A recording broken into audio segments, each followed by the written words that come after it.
एक बड़े पहाड़ की तलहटी में बसे एक अनोखे गांव में लीला नाम की एक युवा लड़की रहती थी। लीला सितारों के प्रति अपने गहरे आकर्षण के लिए दूर दूर तक जानी जाती थी। वह हर रात आकाश की ओर देखते हुए सितारों को देखकर आश्चर्यचकित हो जाती थी। एक साफ रात में जब लीला तारों से भरे आकाश के नीचे एक कंबल में लेटी थी, उसने सबसे चमकीले तारे को देखकर एक विशेष इच्छा व्यक्त की। वह फुसफुसाई, मैं चाहती हूँ कि मैं अपने गांव के साथ सितारों की सुंदरता बांट सकूं। उसे आश्चर्य हुआ, सबसे चमकीला तारा प्रतिक्रिया में और भी अधिक चमकीला लग रहा था। इसके बाद के दिनों में लीला ने देखा कि हर बार जब वह उस विशेष सितारे से कोई कामना करती तो कुछ जादुई घटित होता।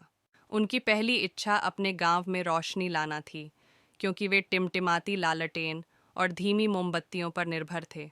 अगली सुबह पूरा गांव जाग गया और पाया कि उनकी लालटेनें और मोमबत्तियां दिन के उजाले की तरह चमक रही थीं, वो भी बिना खत्म हुए। लीला की दूसरी इच्छा थी कि उसके गांव को साफ, ताज़ा पानी मिले। अगले दिन गांव के बाहरी इलाके में एक चमचमाती पानी की धारा दिखाई दी, जो उसके सभी निवासियों को बिल्कुल साफ पानी उपलब्ध करा रही थी। जैसे जैसे लीला की इच्छाएं पूरी होती गईं, गांव वाले उसके रहस्य के बारे में जानने को उत्सुक हो गए। वे अपनी इच्छाओं के लिए उससे मदद मांगने लगे और वह खुशी खुशी तैयार हो गई। भरपूर फसल, अच्छे स्वास्थ्य और खुशी की कामनाएं पूरी होने पर पूरा गांव खुशहाल होने लगा। हालांकि लीला जानती थी कि तारे की शक्ति का उपयोग लापरवाही से नहीं किया जा सकता है।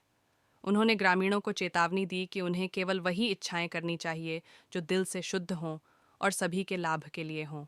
सितारे का जादू तभी काम करता था जब इच्छा निस्वार्थ और दयालु हो।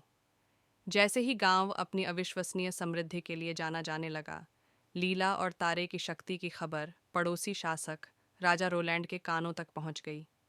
राजा रोलैंड अपने अतृप्त लालच और सत्ता की इच्छा के लिए जाने जाते थे।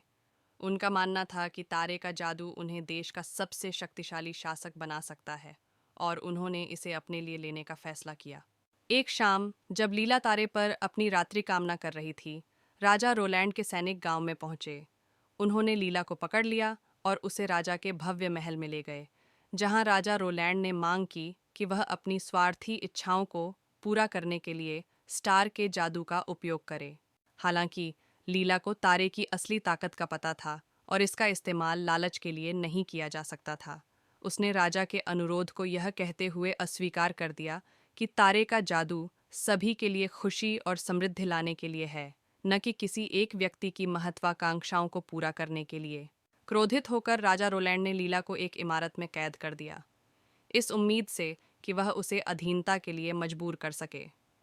लेकिन लीला अपने विश्वास पर अटल रही।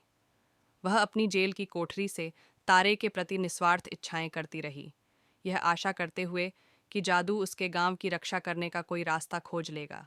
स्टार ने इस तरह से जवाब दिया जिसकी लीला को उम्मीद नहीं थी। यह इतनी शानदार ढंग से चमका कि इसने राज्य के सभी कोनों से लोगों का ध्यान आकर्षित किया। वे तारे की चमक से आकर्षित होकर गांव की ओर गए और उन्हें राजा रोलैंड के लालच और लीला की कैद के बारे में पता चला। राज्य के लोग एकजुट होकर राजा रोलैंड के इस्तीफे की मांग करने लगे और उन्होंने लीला को उसके इमारत से रिहा कर दिया। राजा रोलैंड को अपने तरीकों की गलती का एहसास हुआ। वह अपने सिंहासन से उतर गया और लीला और लोगों से माफ़ी मांगी। उन्होंने निस्वार्थता की सच्ची शक्ति को पहचाना और अधिक विनम्र जीवन जीने की कसम खाई। लीला का गांव और पूरा राज्य तारे की कोमल चमक के तहत फला फूला, जिसे स्टाररी विशकीपर के नाम से जाना जाने लगा।